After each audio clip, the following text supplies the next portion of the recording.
Perkenalkan, kami dari kelompok 3. Nama saya Zainda Kusumastuti. Saya Saputri Rahmadini. Nama saya Ferdi Kurniawan. Saya Usra Oktar. Dalam UAS kali ini, kelompok kami memilih topik nomor 26, yaitu studi kasus penggunaan HS dalam analisis pasar. Hal-hal yang kita bahas dalam video kali ini, pertama itu ada website yang digunakan dalam analisis pasar.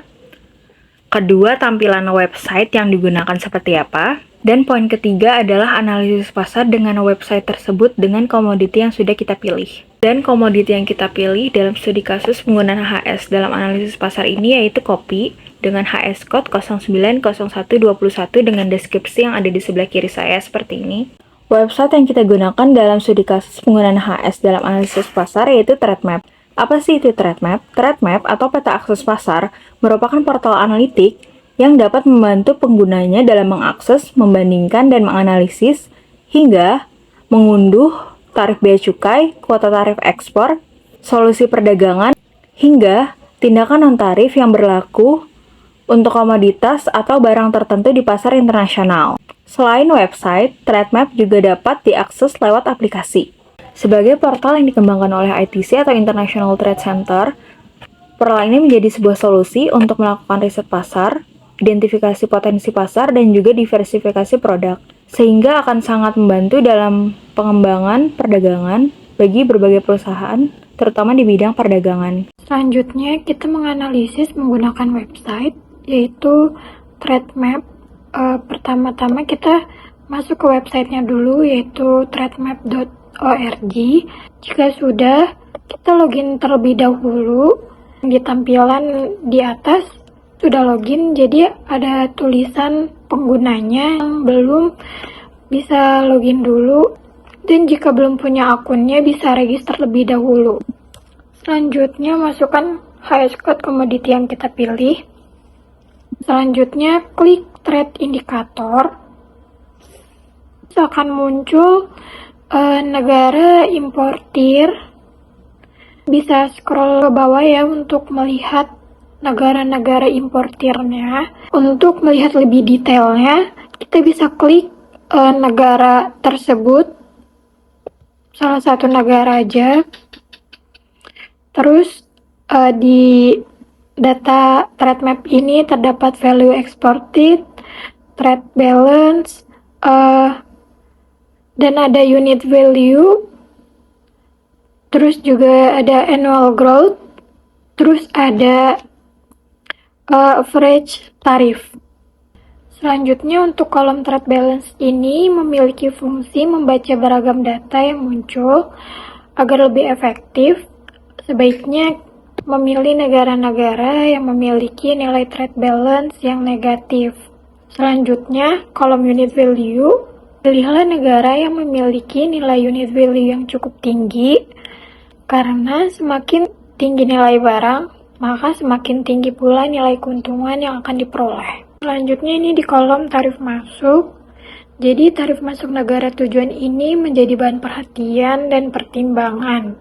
Sebaiknya pilih negara yang memiliki tarif masuk yang rendah, karena akan sangat membantu untuk menekan dana atau pengeluaran, sehingga bisa memperoleh keuntungan yang lebih besar dari kegiatan ekspor tersebut. Berikut ini adalah analisis komoditi menggunakan web TradeMap.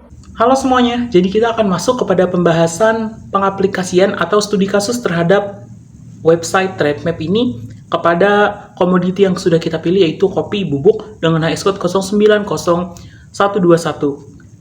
Nah, dapat dilihat pada website TradeMap ini ada top 3 untuk pengimportir kopi bubuk ini, yaitu ada French, USA, dan Germany.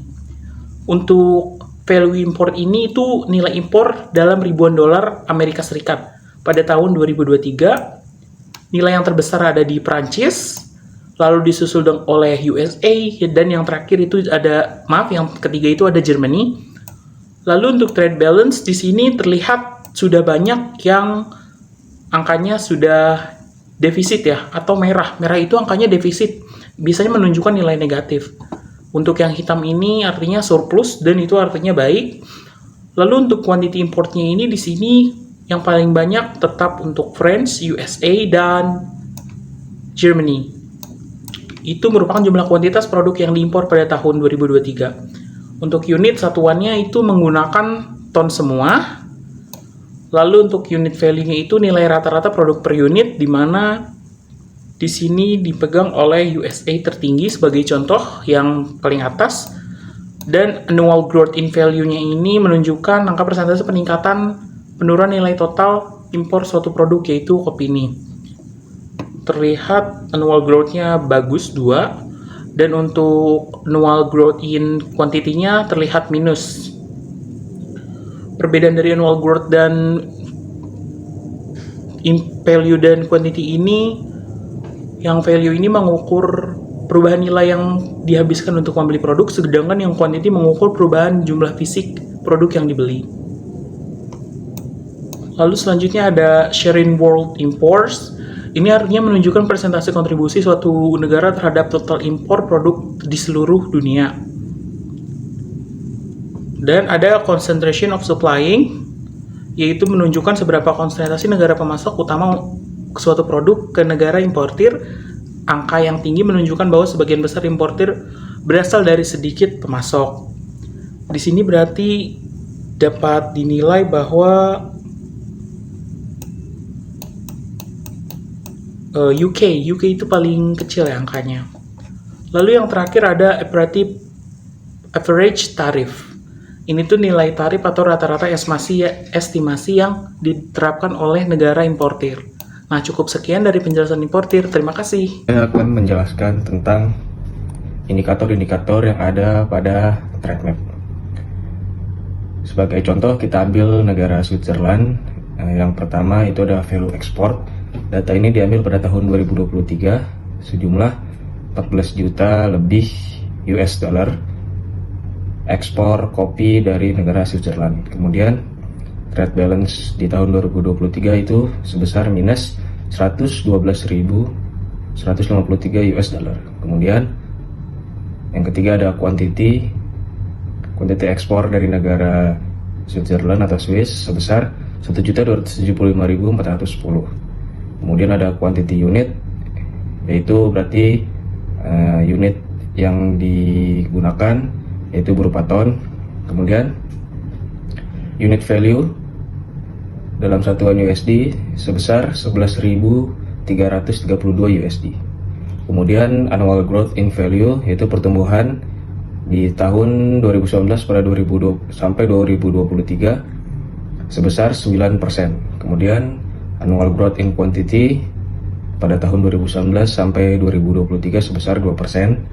Kemudian annual growth in value antara 2022 sampai 2023 yaitu sebesar 5%. Kemudian share in world export sebesar 100%. Kemudian average distance of importing, yaitu jarak rata-rata ekspor negara Swiss, yaitu sebesar 2.406 km. Kemudian yang terakhir ada concentration of importing countries sebesar 0,05. Demikian, terima kasih. Assalamualaikum warahmatullahi wabarakatuh.